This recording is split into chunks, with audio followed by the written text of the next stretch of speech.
Oh, well, hi there. Ahoy there, I should say. Sorry. Yeah, sailing with Ned's back.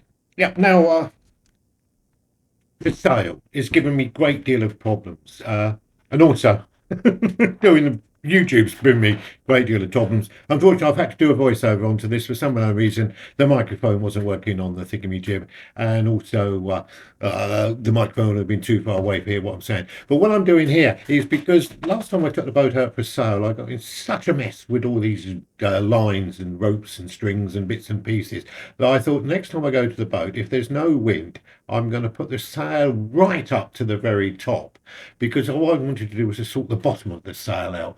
So here we're going. We've just put through sort of three panels up now. Most of the times I've only ever sailed with three or four panels, so I've never had the sail right up, never had the nerve to do with it because normally all the ropes got all tangled. So I thought it was a good idea to have a good practice of just trying to put up a few more panels. Really, I wanted it right up to the top to see which rope was catching because there was one rope catching because there's so many ropes uh, attached to the sail. There was a little bit of wind, but not much anyway. Here we go. So we're just playing around with the ropes here. The ones at the back were in more of a mess than the ones at the front. So yeah, it, I think after I've done this, I found it a little bit more understandable. So it sort of went up. It went up quite easily in the end. As you can see, I go up to about four panels here, and then I think, well, let's go and have a good check and check to see if anything's catching. So we had a good walk around here, checking all the ropes to see if anything, ropes lines, sorry, halo was catching. But the ones at the back were giving me more problems. As a matter of fact, if I kept this video playing without editing, I think it took me over an hour to actually get the sail up and get all the lines all in the right line so they weren't tangled. So it was a very good exercise to do, and possibly I should have done this before I started to sail, but me being a man, you just go for it, don't you? Just try it. But no, it was interesting to actually pull the sail right up to the very top. Very lucky that there was no, well, there was a little breeze, but not a lot. As you can see on the water, it's literally mirror calm. The main objective for me doing this, I wanted to sort out the bottom of the sail because, as you can see, the bottom's at an angle. At the moment, it's resting on its support. I think I let the support down in a minute. And when we do, then we use the lazy jacks. But the sail did go right up, and I'm not sure. Yeah, see, it's not looking bad actually. I was quite impressed considering it's been wrapped up for most of the winter just to see how it is. And obviously, if there's any junk rig sailors out there that can give me some advice, it was the bottom of the sail because if you've got the sail fully up, then the sail hangs from the top all the way down, and then you've got the right height of the bottom. But if you're only, like I was saying, with only four panels up, then the sail's not actually supporting the bottom beam, and that was the one that was so low, and that was the one that kept hitting me on the head. I know that everybody found it funny apart from me. So there we go. So we're up to that height there.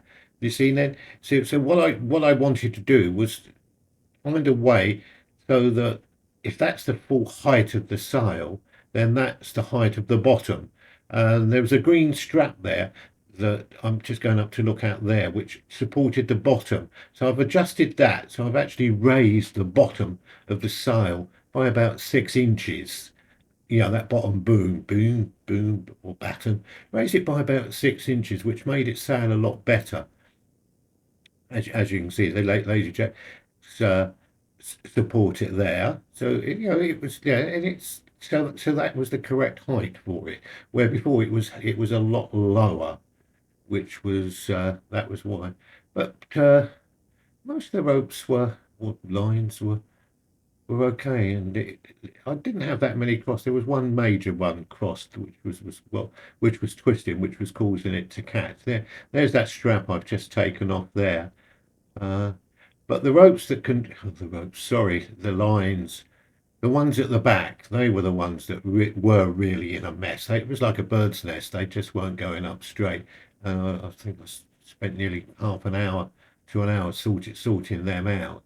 I'm so pleased I did it because there we go. So we're trying looking at them now. They was crisscrossed, and the what had happened was the thing with all the pulleys at the bottom was twisted round, so the ropes didn't go out evenly.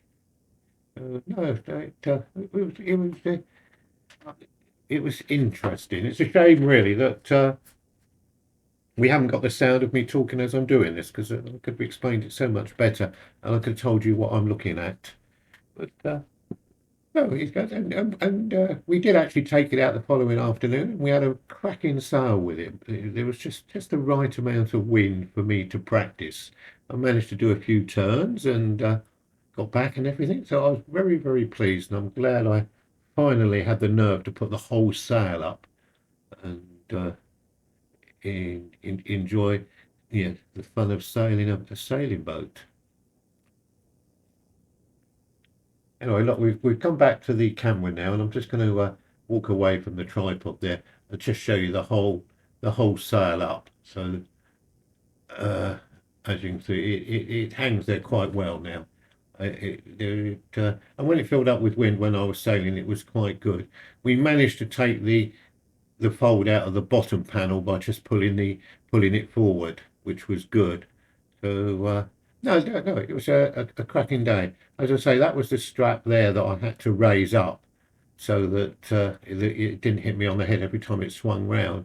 But the biggest problem was sorting these yellow lines out at the back. The ones go to the back of the sail or to the battens to support it. But no, I was quite pleased. I'm a bit concerned if you look up here is that one there and the one above it. The pressures on the top of the thing and not at the bottom. But it was better when we were sailing. I'm concerned that I've only got one lazy jack at the back and not one at the front. So I'm going to have a look at the book and to see if I need a lazy jack at the front. We might do. Anyway, it appears that it stopped recording. I do apologise if it has. Anyway, that's it, and we'll speak to you again soon.